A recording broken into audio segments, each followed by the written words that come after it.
Bonjour à tous. Aujourd'hui, nous allons tester et découvrir ensemble la sculptoline. C'est une découverte que j'ai faite à Creative à Bruxelles cette année.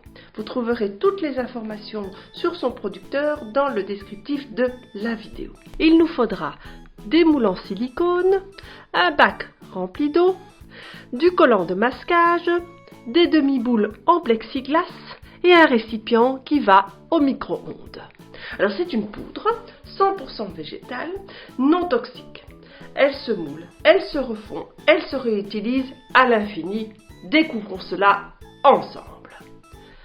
Première étape, il faut faire fondre la poudre. Cette poudre se fond au micro-ondes, telle qu'elle, ne pas lui ajouter d'eau. La mettre au micro-ondes puissance maximum pendant 1 minute 30. Si comme moi votre four à micro-ondes n'est pas assez puissant, vous devrez la remettre plusieurs fois à fondre en mélangeant bien entre chaque étape jusqu'à obtenir une pâte à crêpes. Vous êtes alors prêt pour le moulage. Vous voyez que j'ai choisi ici des moules en silicone sur le thème de Pâques par exemple. Et donc nous versons tout simplement la pâte à crêpes sculptoline fondue dans le moule à silicone à ras-bord du moule. Cette pâte est autolissante, elle ne bulle pas. Et donc, une fois que vous avez versé dans le moule, il faut la laisser tout simplement sécher.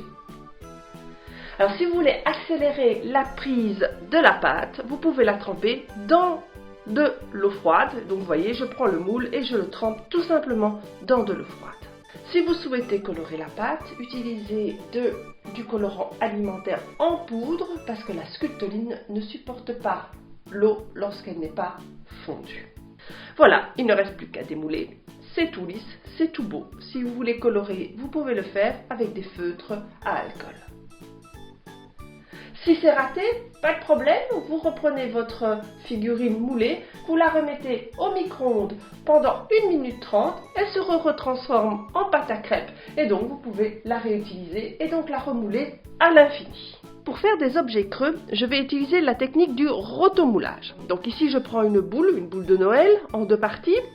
Je mets la pâte liquide dans une des moitiés, à peu près 3/4 de la boule, et puis je la referme. Alors bien la scotcher avec du papier, du collant de masquage, parce qu'il va y avoir une pression énorme qui va se former dans la boule fermée, et si vous ne scotchez pas, la boule va tout simplement éclater. Je roule la boule, vous voyez que je la roule dans tous les sens pour que la pâte liquide s'imprègne bien sur tous les bords de la boule. Une fois qu'elle est complètement opaque, je continue à la tourner jusque quand je n'entends plus le bruit du liquide à l'intérieur de ma boule. Ça veut dire que toute ma pâte est prise.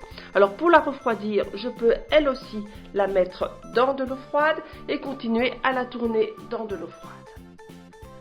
Pour la démouler, là c'est un petit peu plus délicat. Il faut jouer avec les 2 parties de la boule pour faire rentrer une petite bulle d'air pour que d'abord une des demi-sphères se détache et puis c'est au tour à l'autre, même technique. Attention de ne pas trop appuyer pour ne pas faire exploser la boule en sculptoline. Voilà, donc j'ai une boule complètement fermée, elle est creuse à l'intérieur. Alors en fait je voulais faire un bougeoir. Je la casse donc délicatement sur le bord pour y creuser une ouverture. Et voilà ma boule de sculptoline prête à accueillir ma bougie. Une bougie LED bien entendu, car si vous mettez une véritable bougie avec une flamme, eh bien la sculptoline elle va refondre et ce sera le désastre. Voici les différentes créations que nous avons faites. N'hésitez pas à vous rendre sur le site internet de la sculptoline pour commander votre poudre et pouvoir faire toutes vos réalisations de décoration à la maison. Les possibilités sont infinies. À faire et refaire avec vos enfants puisque cette poudre n'est absolument pas toxique. J'espère que vous avez aimé cette vidéo. N'hésitez pas à liker, à partager avec vos amis. Allez sur mon site internet, mon Instagram et sur mon Facebook pour plus de créativité. À tout bientôt. Merci.